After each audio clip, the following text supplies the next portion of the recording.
Hi everyone, good evening. My name is Amalina and I am the YSEALI coordinator here at the US Embassy KL. I am joined today by three spectacular YSEALI alumni who are superstars and local heroes in the community. Before I introduce them, I want to say happy Earth Day to everyone. I am wearing green and I hope everyone is enjoying themselves in this MCO period. Um, so also before we introduce our panel speakers, I just want to share a little bit about how we're going to conduct this session. If you go down below, there is an ask a question panel, and you can see a series of questions. You can also vote and ask your own questions if you would like to ask these panels any questions that you would like. And your peers will be voting, and then we will be answering the top voted questions. If you can also see down there, down below, there's also a poll section. So the poll actually states if if you have heard of of their initiatives before, so that we can actually understand what the crowd is like. Um, and lastly, is this session is actually recorded and it will be shared with our YSEALI platforms and also the US Embassy KL platform. So be nice to each other and yeah, let's get this session going. So my first guest today is Heidy. Heidi is a 2017 alumni from the YSEALI Academic Fellowship on Civic Engagement since 2017, and she has met the Queen.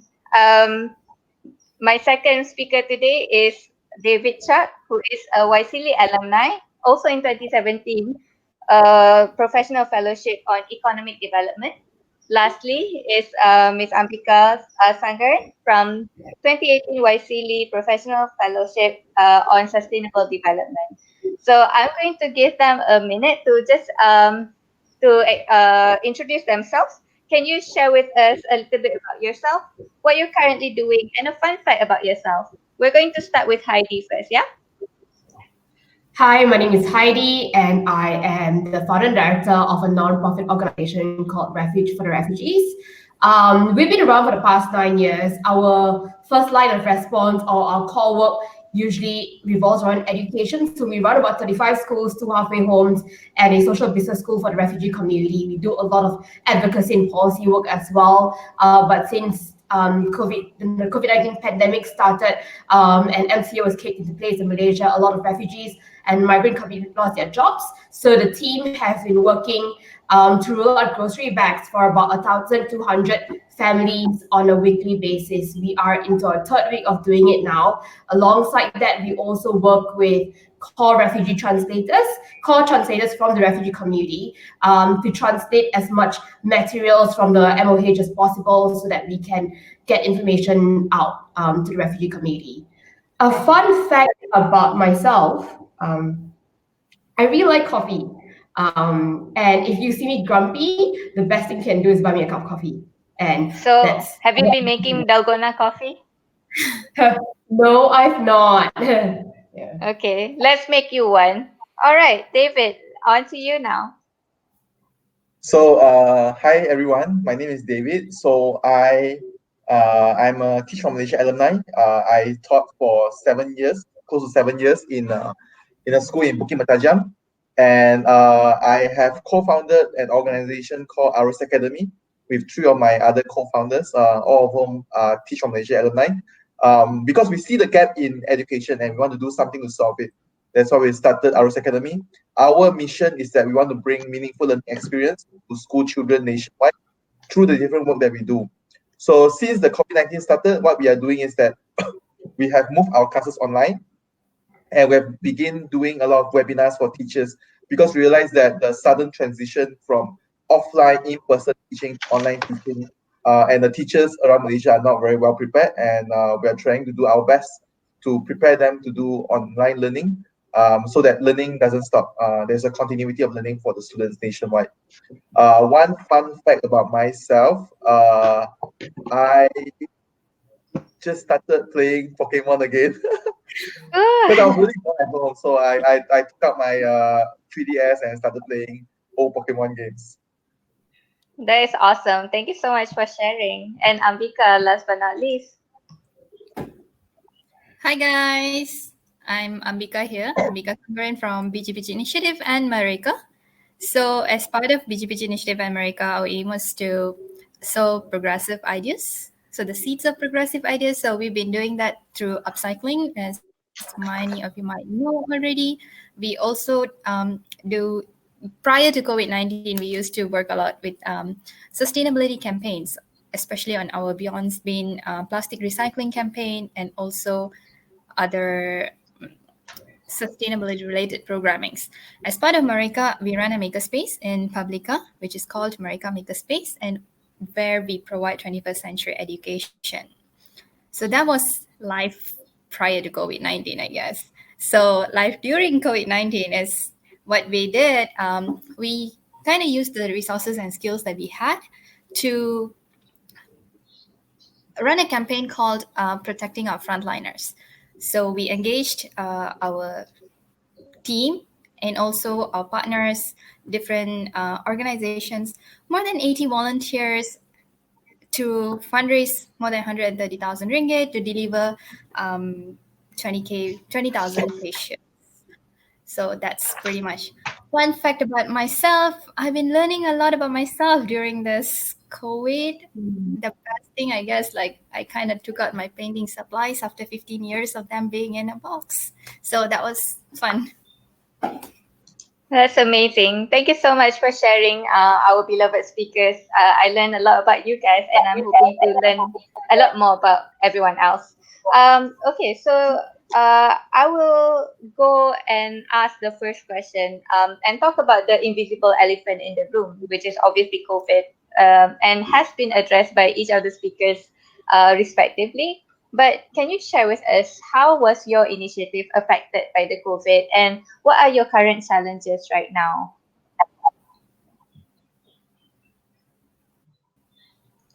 Maybe we can start with David.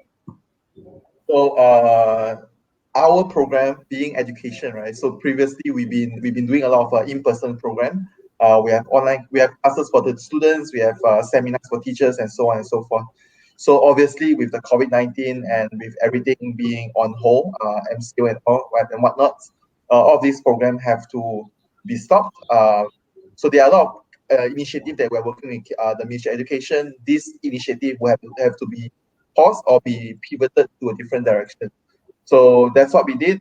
We changed some of our programs online, and we've been working really closely with BTP, Bahagian Technology Pendidikan, to run webinars for teachers, to run programs for teachers. We even started an online MOOCs learning experience for the teachers nationwide to learn how to teach using digital education tools, specifically how to teach using Google tools. So we work with Google, we work with KPM, we work with UNICEF to create that learning experience for teachers so that they can then make sure that learning does not stop. I think that's a very very important question. And with the COVID-19 continuing on, this might be our new normal, and our teachers need to be supported to conduct classes to make sure learning does not stop. So that's essentially what we've been doing. We have run a few webinars already. Our last webinar series, which focused on using individual Google tools, managed to reach out to close to 14, actually not 15% of Malaysian schools. We have reached out to 1,500 plus schools in Malaysia. So that translates to roughly 15% of Malaysian schools. And we have reached out to about 6,000 over teachers that is tuning into our webinars to learn how to teach online. So this is what we are trying to do to support teachers. Our online class has been enrolled by almost 1,000 teachers, where they follow through a 5-module lesson to create their own learning material. These are all the teachers end. On the student end, what we are doing is that we are moving up online. So we run a girls-only robotics class. So right now we run a girls-only robotics class online. So that's what we are doing with our student program. We are moving a lot of the learning experience online. And we are trying to understand, we just launched our survey with our students to try to understand how they like during this time, whether there's still learning happening or not for them, and try to see where we can support them. So yes, it does. It affects us a lot. But previously, even before the COVID-19 crisis, Arus has been thinking about moving our classes online, training teachers in digital education. So it just makes the process much more faster. So we have sort of started some pilot project on digital learning last year, actually October and November. Also thanks to US Embassy grant, where we train teachers on digital education experience. And yeah, so now we're just glad that we did that before that, so that we can just straight away just continue our work. Yeah. Thank you so much, David. Yeah, so Heidi, do you want to take on the next question? Yeah. I mean, the same question, yeah. Yeah.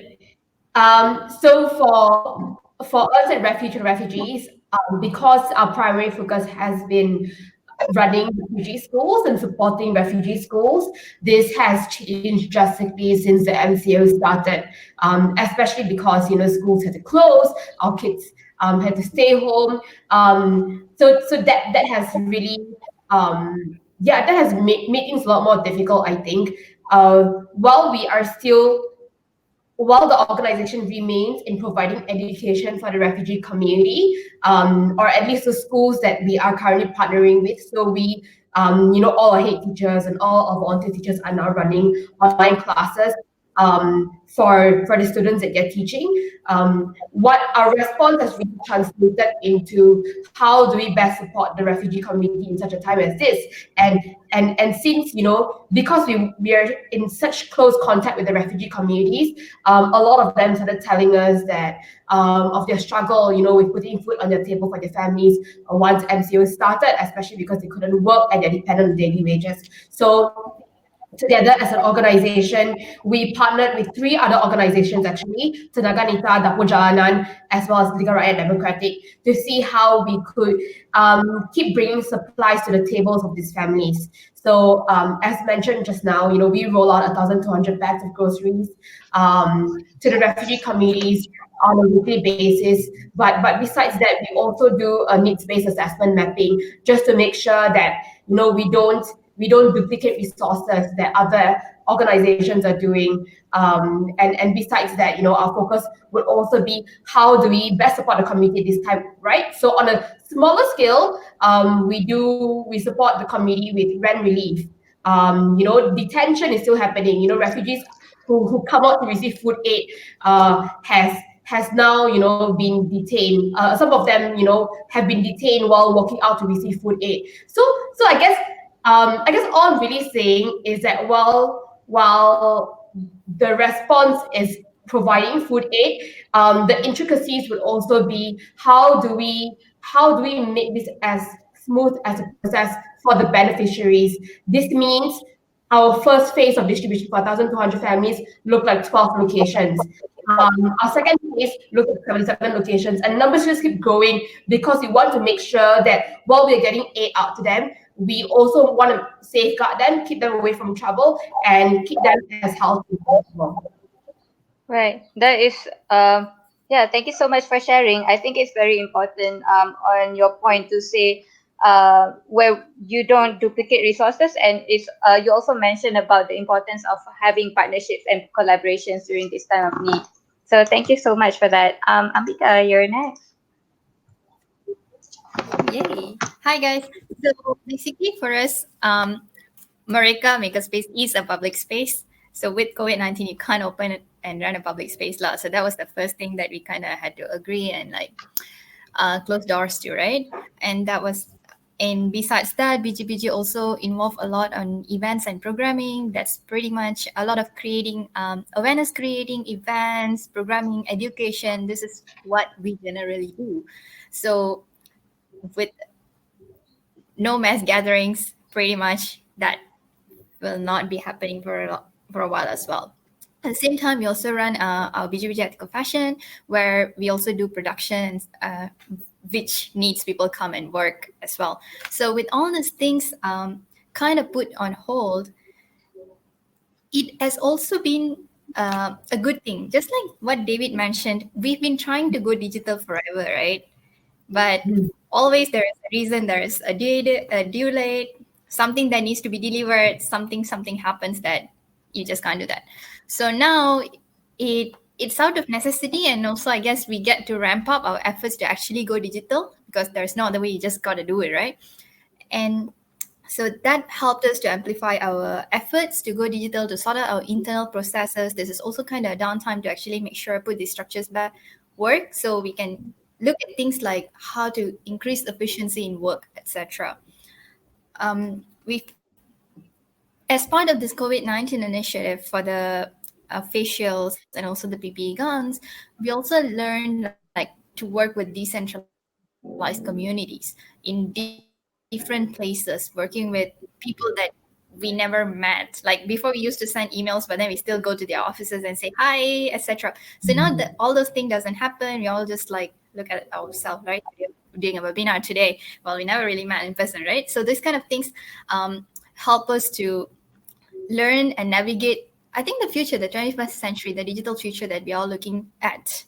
So that's what's been happening here, pretty much. Right. Thank you so much, Ambika. And I love your point about having, giving an alternative perspective and sort of shifting our priorities on what actually really matters when, when it all comes to push and when push comes to shove, what is the thing that really matters to us. So thank you so much for sharing that.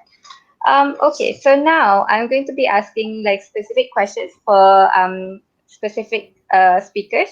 We're going to start off with David. So David, can you tell us a little bit about this? Do you think that providing online learning or digital platform for education is an effective tool for learning? And do you think it's disadvantageous for underprivileged students who would not have access to online learning? I think at this point, at the current point, providing online education or digital platform for education is it may not be the most effective, but it's only tool that we have now. We have to understand that the COVID-19 will bring about a new normal, so we don't know how long this will continue. And online learning is going to be here, and it's going to be here to stay. So what we are trying to do, we have been trying to make education technology integrate into the classroom since the very beginning. I mean, ever since I was taking my teaching diploma, we have a different class every day. So it's nothing new, but like what was echoed by Ambika is that the current situation just forces us to adapt. It's either adapt or you die. That's as real as that. So it's not effective at the moment, but it has a lot of room for improvement. But it doesn't mean that it won't be effective. So for example, what we're trying to do, we do online classes for our robotics class, for our technology class. So we put in a lot of action to make the transition from offline learning to online learning a smooth transition. We created a lesson zero to get the students familiar with the tools. We train the students. So all these things are necessary to make online education, make digital education effective tools. And like I mentioned earlier on, it's effective or not. That's the second question. The first question is that is the must for now, and the answer to that is that yes, it's a must. So I do agree that it's disadvantageous to underprivileged students because I remember reading this quote right on when we do regular assessment, when we do regular education in an actual physical classroom, everything is equalized. Students have access to the same physical space, students have access to the same physical teachers. But when you move the learning to online, this changes the equation. So what we are seeing may not be the real, what we are seeing, what we are assessing may not be reflective of what the student actually achieved. We are measuring a student's social status, we are measuring the access to technology, we are measuring a lot of all these things that is not related to the student achievement, but it affects the student achievement. So yes, it's disadvantageous, but there are also a lot of ways to do it, right? So what we are trying to do at the moment, our very interesting project that we do with Sekolah Bimbingan Jalinan Kasih SBJK Chowkit and also Buku Jalanan Chowkit is that we are providing an online mobile learning experience. It's a learning experience that's entirely centered around mobile learning, doesn't require a lot of data, and our lessons are delivered through Instagram. So that's Oh, how we that's are trying to awesome. that's how we're trying to adapt. We're trying to see whether we can still create an inclusive experience, an inclusive online learning experience by leveraging on the tools that the students currently have. So in this case, we know a lot of our students have mobile phone. They scroll Instagram a lot. They use WhatsApp. They use Telegram. So that's the channel that we are going through. So back to the original question on whether online education, digital learning education is effective or not. It depends on what tools you use. not one tool can fit everyone, and not one tool can work for everyone. So you have to adapt the technology to your style, to your target group, to your beneficiary, to make it really effective. And that's my take from it lah. Thank you so much. And I think it's very creative of you to actually use a tool that is already being used by, high school students or students these days. And I know, I just realized that both Ambika and Heidi are actually involved in education one way or another. Heidi, you have had, you are conducting a refugee school, and Ambika, you have a education space for alternative learning. Do you guys have anything that you would like to add to David's question, or would you like me to move on to the next question? All right. Okay. So I'm going to ask the next question to Heidi.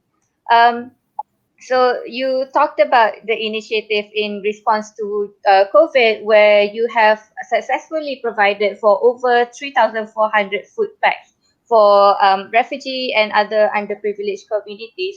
Can you tell us can you walk us through how you actually what's the process of mobilizing such a large number of volunteers and supplies? In your response to what's that? Yeah, I think for what we found really helpful is making sure that everyone on the team has a specific role that they're looking into.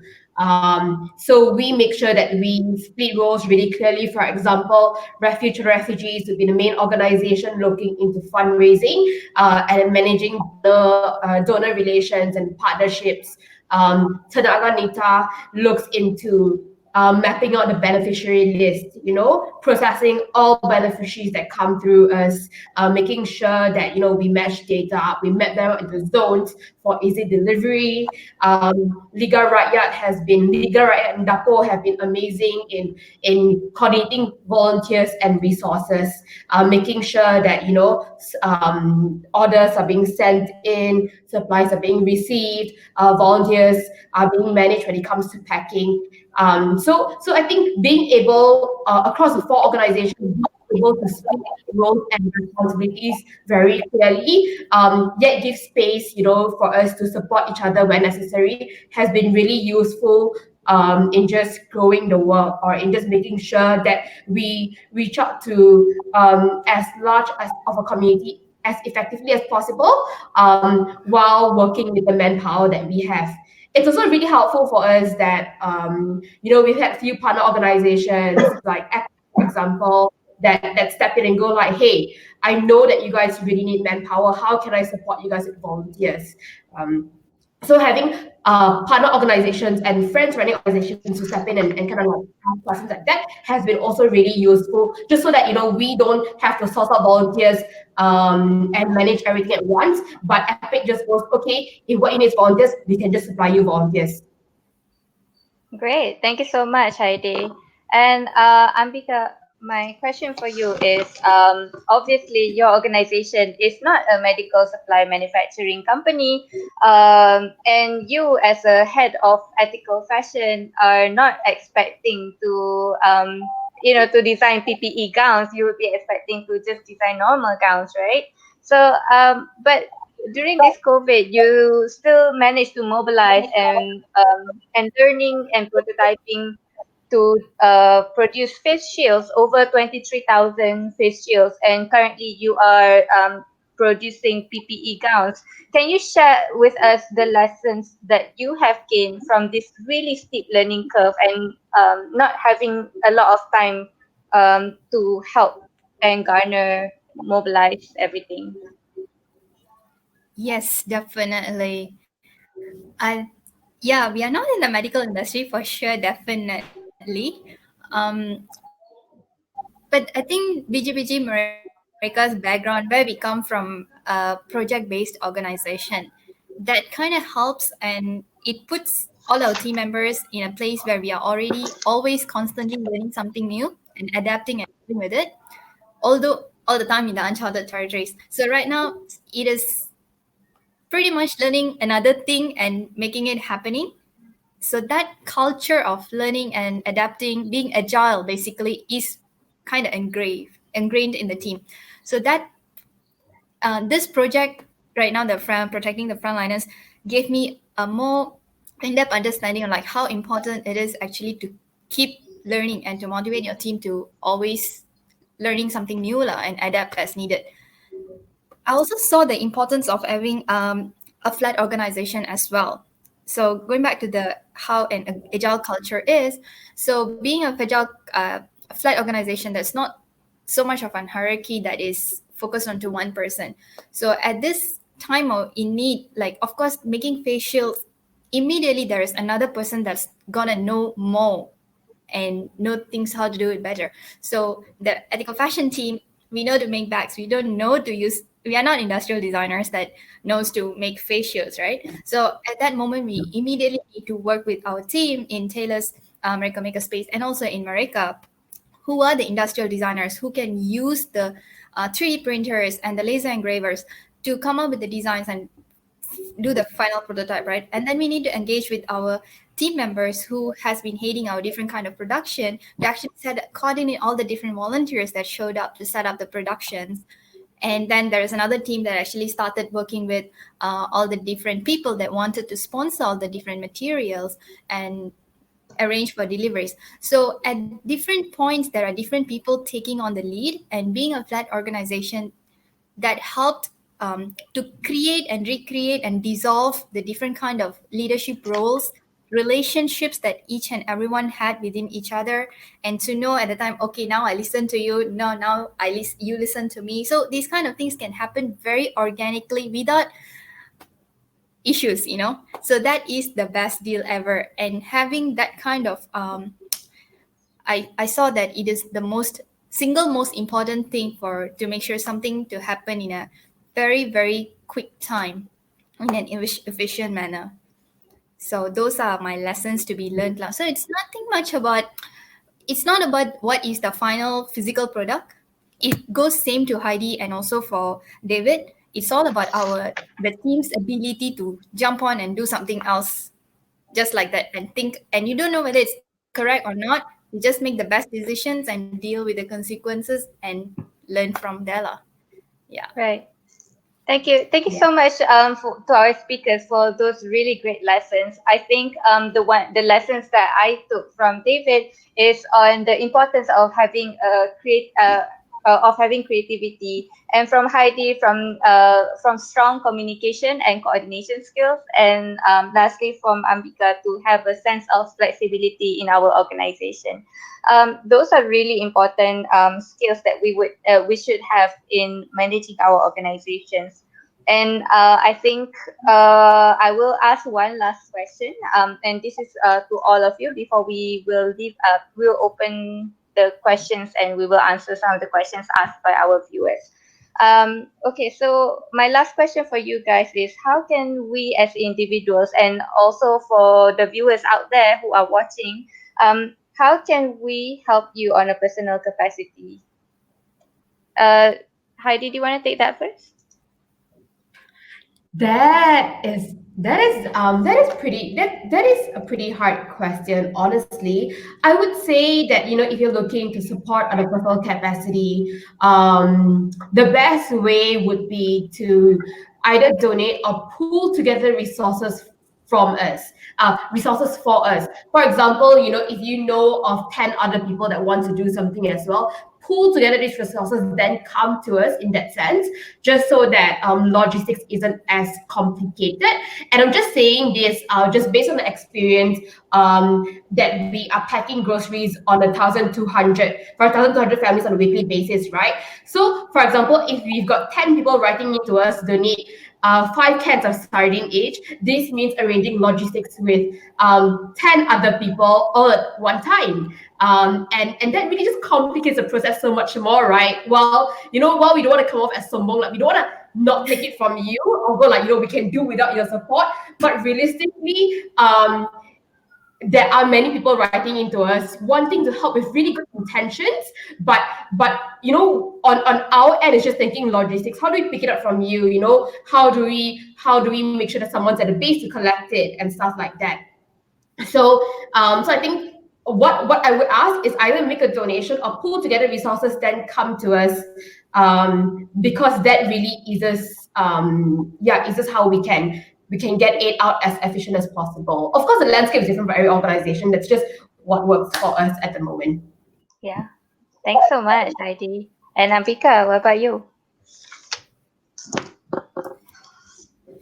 Okay, so first, I think um, we we do have a visibility of what's happening on the ground, but our visibility on the issue is definitely limited to what we know, lah, right? So as you guys are out there, you might get to know about all the different issues, the neglected hospitals or whatever that doesn't have or haven't reached out to us or doesn't know there is help that's available. So these, if you see any issues, anything that you think that we might be able to help on that we may not be aware of, do let us know so that we could actually try to do something about it. And at least we could always like post it up in our social media and try to get the resources and help that is needed. So for what we would really need is for you guys to be our eyes out there in the society, I guess. Thank you. That's a very important role as well because sometimes people just don't know that there is an access to help, right? All right. So, David, lastly, I think for us, we have two different work that we do now that it's on two different groups. So for the student side, we have quite a lot of students who don't have internet, don't have devices. We are trying to solve that, but it will be good that if you know anyone who don't mind, sponsoring a SIM card or something. We have asked the yeah. student to apply for the Yes SIM card. So it's up to them to apply and then to get approved from it. So that is one side. This is especially to our GEMS program, so our Girls in Engineering and Robotics program. Because of the kids, they are at home. Either they don't have internet until their parents get home from work, or they just don't have data at home. We are in Bukit Matajam, so we are not in big city. It's in Penang, and it's not a big town. Not everyone have Unify here. Unify is a very rare commodity. Yeah. So that's number one. Number two, I think the other one that I think is easier, that doesn't cost money to help, is to just help tell people that Arus is doing webinars for teachers. We've been doing it for free for the past 5 weeks. For as long as MCO is, I can't remember how many weeks it has been, but since the beginning of MCO, we've been doing webinars for teachers. We have reached out to very good number, about 15% of Malaysian schools. But that also means that there's another 85% of teachers that are not supported in just doing digital learning for the students. So if you know any teachers, let them know to check out Arus page on Facebook so that they can follow our webinar course or follow our MOOCs course that we run in collaboration with UNICEF and KPM. So that way you help the teachers to help the students.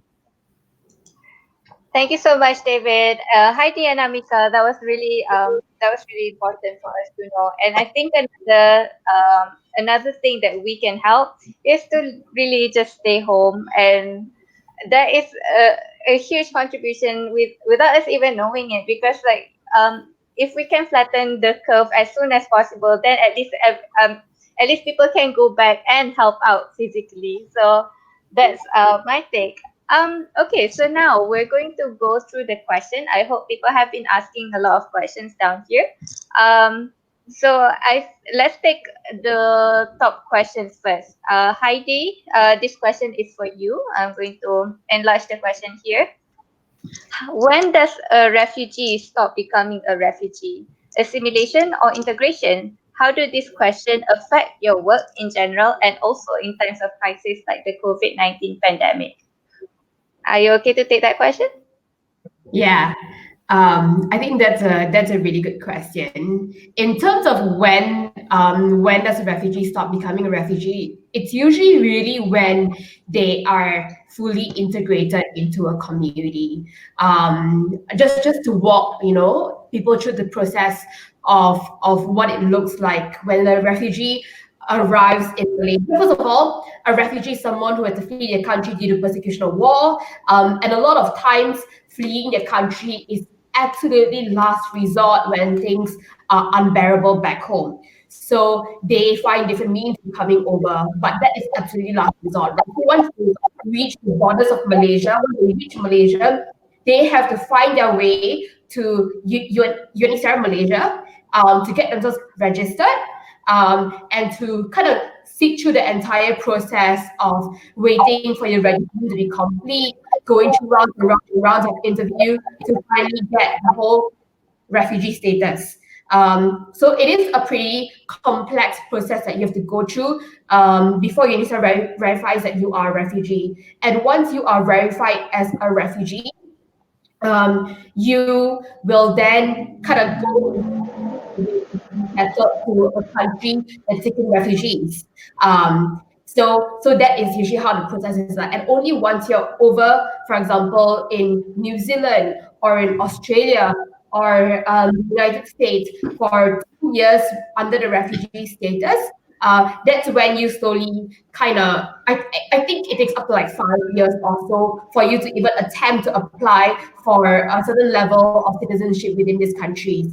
So really that's when a refugee stops being a refugee. And really they stop being a refugee when they're fully integrated within our communities, when when they're able to kind of live ordinary lives like you and I, go to work, go to school, have the same access to work, to school, to job opportunities, to healthcare opportunities, and that's where a refugee starts being a refugee. How do these questions affect your work in general and also in terms of crisis? I mean, I think it's a really good food for thought, right? And over the past week, for example, we've been having a lot of conversations with people, especially because especially on the whole Rohingya boat situation, when we've got refugees arriving on our shores and people are debating, do we put them away or do we allow them in? How do we respond as a nation? How do we respond as humans? So these questions are important even in shaping our response. Thank you so much, Heidi. That was a very passionate answer as well. Thank you so much. Okay, so our next question, I would go for Ambika. So, how do we make sure sustainability does not polarize or create more inequality? For example, ethical fashion often comes at a premium many can't afford. Does that mean those who can't afford it are unethical? Is there a way for us to skip that stage where Teslas are only for the rich, or is that just the nature of the markets? Okay, so first of all, sustainability should not be polarizing. If you are to look at like how sustainability is something, it's an integrated place where societies and economy and environment, all of it is like taken care. It's all in equilibrium. Only then you achieve sustainability. So as long as there is some sort of inequality there, it is not sustainable. So going to the ethical fashion part, yes. So ethical fashion at the moment, it is available in premium prices that many cannot afford, which of course include myself as well. So I can't afford all these ethical premium items. So most of the ethical items are definitely more expensive because it includes the cost of not the cheap labor cost, but fair wages. It also include environmental costs and also economical costs. These costs are usually treated as externalities in regular pricing, and you will not see it in your price tag. So that's why when we look at ethical fashion pricing, it is more expensive because it is more holistic and it actually includes all the things that usually gets ignored. So how do we make it more affordable? It is by making things better for everybody. So like basically even the laborers that are stitching, right, like fashion items, they should be paid fair wages so they themselves can afford ethical fashion items. So when that kind of loop happens, only then we are achieving what we're supposed to be achieving in this law. So Thank you. those people Sorry. that cannot afford ethical items at the moment, are they considered unethical? Not really. Not really. So I think for myself, what do I do is a lot of the time I just go by secondhand shops from bundle shops. So this is also ethical fashion. You do shops, you can always look at your hand-out clothings, hand-on items. You can always take products that are from secondhand shops, or in the cases that not necessarily I always buy what is labeled as sustainable as well, because it's just not impossible, right? You can't find all the items that are sustainable. So those times when I'm just buying from regular brands, I like to go for items that would last longer. So in that sense, when you are using it many times, that brings in some kind of sustainability in it. So we need to kind of think deeper and figure out how this is going to help us in the long term to achieve sustainability. So there is no straightforward answer. Sustainability is very holistic and comprehensive to figure out lah. I hope I answered the question. Thank you so much, Ambika. And yeah, if you see the questions, I mean, don't think that I'm so perasan to ask all these questions myself. These are the questions that you have been asking in your registration form. Okay. Okay. So David, there's one question for you. Um, was it difficult to add a topic or issue into the education syllabus, especially in government schools? If I want to add a topic on mental health, what is the process to apply for a change in education syllabus? Is that something you would like to answer? Yeah, sure. So it's the long answer is actually the short answer is no. You cannot add anything to the syllabus. Because the Malaysian syllabus drafting process is a very long process. It starts with an officer in BPK. So in government, we have this agency called Bahagian Pembangunan Curriculum, BPK. So they're in charge of developing the curriculum. So at the beginning, when they say, oh, we need to have a new curriculum, so whoever this officer will be, they will go around Malaysia, talk to university lecturers, what exactly can be included into the syllabus. And then it takes about 3 years for it to be formalized into a process, the document called DSKP, Document Centered Curriculum dan Penilaian. So that is our definition of that's the proper term definition for curriculum. So to add anything to it is highly unlikely unless you're actually a university or you actually know the officer in person. So on that level, the answer is no, you cannot add anything to the syllabus. On the second level, then we look at it from a core curriculum point of view. So there are a lot of different ways you can include things into the core curriculum point of view. Or for example, like robotics. Robotics is not in the syllabus, but we want to learn robotics. So that can be done using like club robotics or like club computer and all these things to teach all these to the students. So that's one way to do it.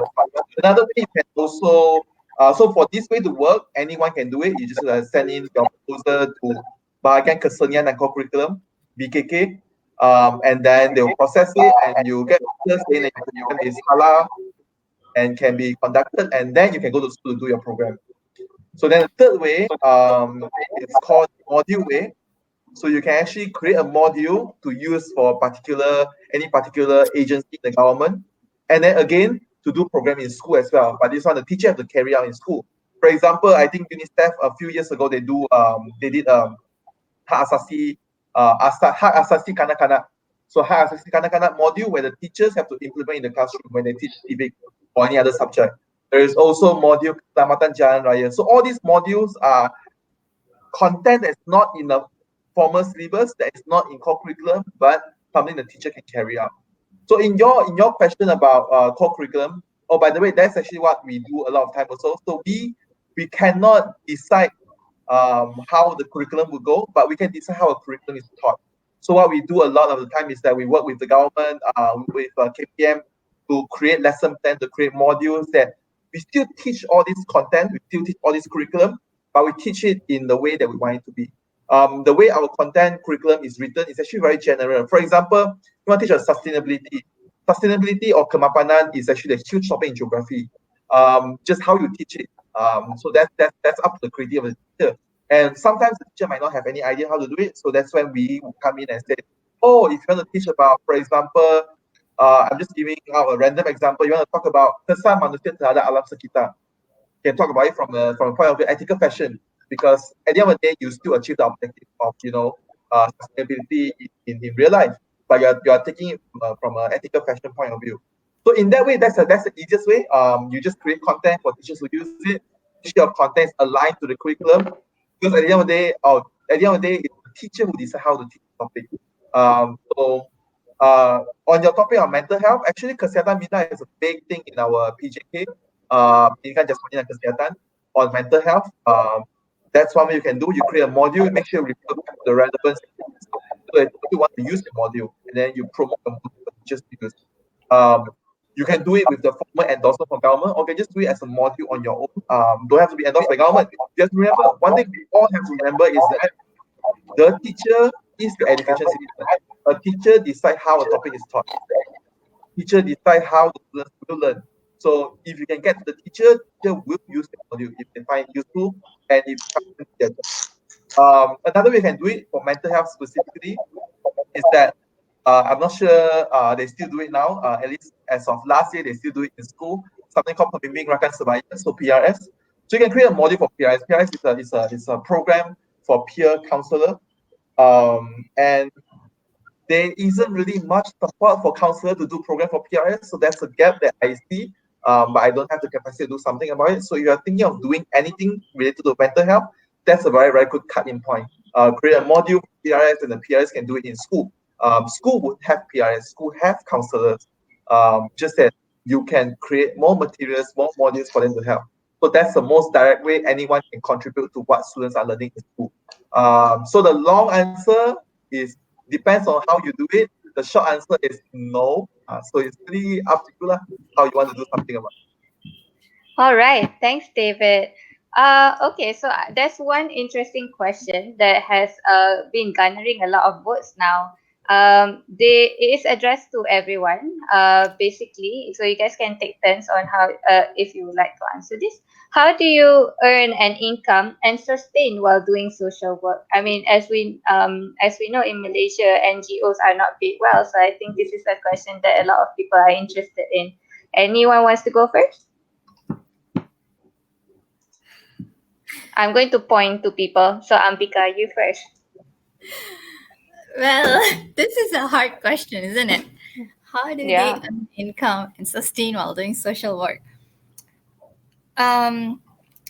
So I guess that's why there's this new form of old and news, like where people are starting up social enterprises more.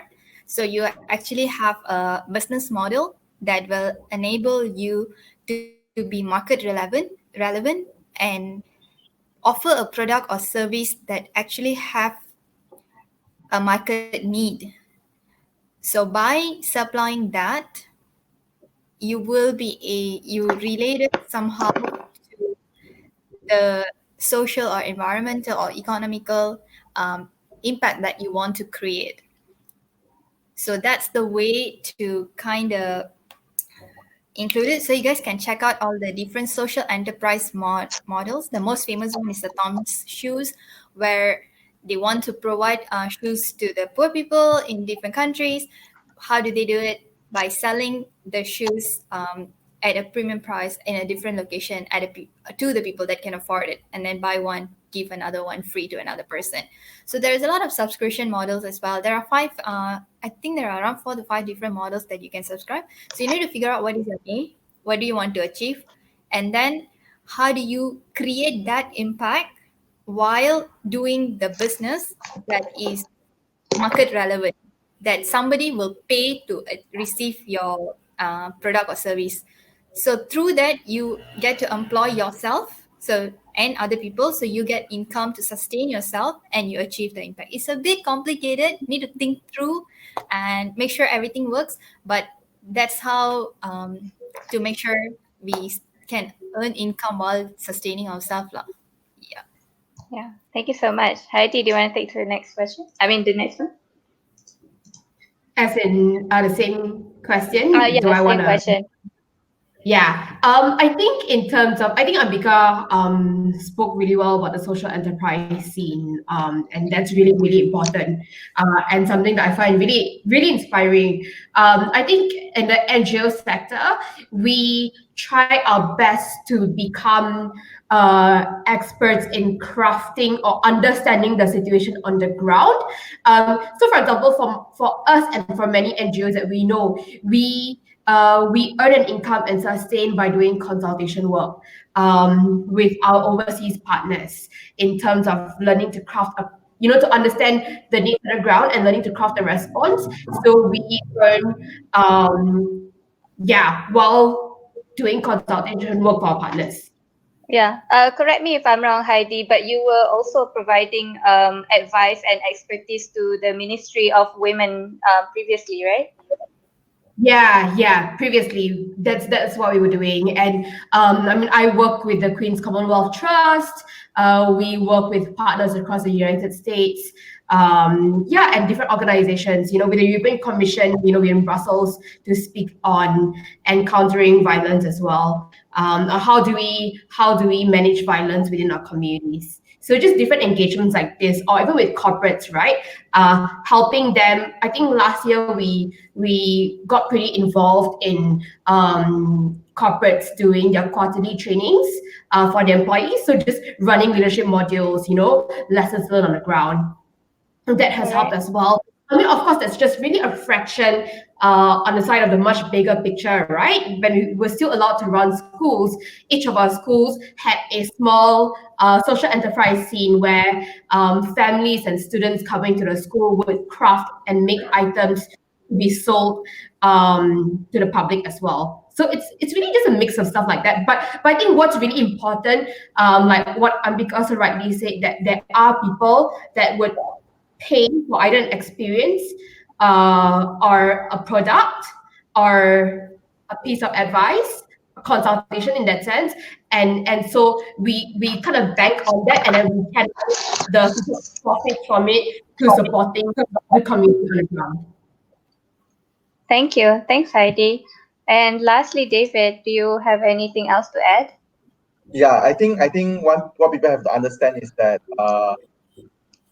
traditional enterprise focus on profit. Social enterprise add two more things to it, which is planet and people.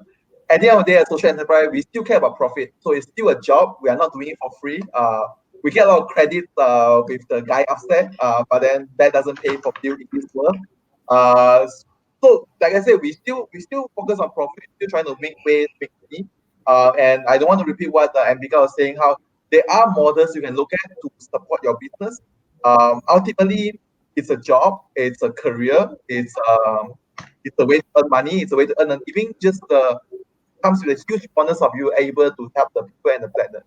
At the end of the day, social enterprise care about the other P as well, which is profit. So to help people, we must make sure we are profitable and we can support our staff. We can support our staff so that we can do more to help more people and to help the planet. So I think that's something that we really have to remember, that doing good does not mean doing good without being paid. Yeah. Yeah. And I think the nonprofit industry has evolved so exponentially that now people are heading towards social entrepreneurship rather than just full nonprofit work, right? And I think a good example would be Pizza Project, in which it's a catering business, but it is actually, I mean, the food is supplied by the refugees, and it's a really nice food, and I genuinely like the food from Pizza Project, and it doesn't matter to me who's making them. So I actually love their business for their product instead of and the people behind it actually makes me feel better, but it's not necessarily for me to purchase their products. Okay, so I think we might have to. We have 5 more minutes. If you guys would like to answer one more question, um, maybe we can have a look at the questions here. And if anyone wants to answer any questions.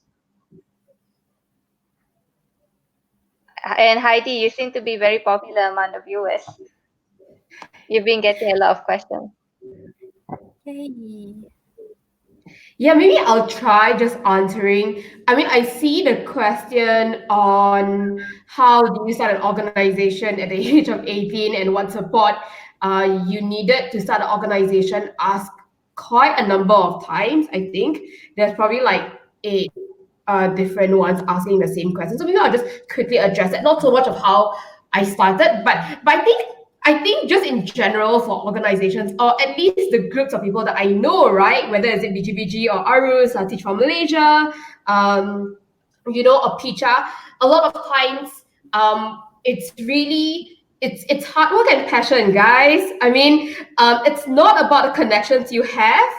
It's not about none of us came from like family backgrounds about datuk to like high officials across all. I think just a lot of the organizations that we know of, whether it's Epic or BIji-biji or Refuge and Refugees, Picha, Arus, for Malaysia, none of us came from that background of just having that network to begin with. So I would just in general just say, guys, it's hard work and passion. I would say that when you speak about something passionately enough, people will catch on to it. You need to first convince yourself, then convince others. And I believe that once you convince yourself enough that, like, you know what, this is gonna work, convincing others shouldn't come too difficult after. Guys, correct me if I'm wrong. Yeah. Very so much. That's very passionate. I loved it. Okay, so I think it's 3 more minutes until we should be concluding. My final question to our speakers today is, how can we reach out to you if our viewers have a bit more questions, or they wanted to like keep in touch with you? Maybe you can write in your chat in the chat box below, like how they can reach out to you, either by email or social media. What would be best? Ambika, do you want to go first? Yes, you can always to personally reach out to me. You can reach out to my email, ambika@biji-biji.com. Yeah, that would probably be the best. Otherwise, you can search for social media as well. If you messaged in any of our social media, BIji-biji Initiative or M.reka or BIji-biji Ethical Fashion, I'm sure you will be replied to. Yeah. Okay. How do I spell M.reka? M-E... M.reka.my or M.reka my? Oh, email or website? The social media. Social media. Sorry. I will edit later. Yeah. What about Heidy and David? Yeah, you can reach out to us at Refuge for the refugees at gmail.com, and we'll try our best we will respond to you. Yeah, thank you so much, guys. Okay, so does anyone have any final words or final thoughts before we conclude this session? Well, for me, if you're in Penang, come visit us. We're in Bukit Matajam. We are on the other side of Penang that exists called the mainland. So come visit us. We love to receive visitor, and I have put in my contact info in the chat room as well. Thank you. To your contact. Right. Is the nasi kandar in mainland better? So much better. Mainland is the hidden gem. I might be starting a war here. I'm sorry. Yeah. Thank you so much. I hope everyone has learned a lot from this session. We really appreciate you coming in. For the speakers, for taking your time despite your very, very busy schedule during this pandemic. Thank you so much for all that you do. And we hope to be in touch with you soon. Thank you, everyone. Okay. Bye. Bye.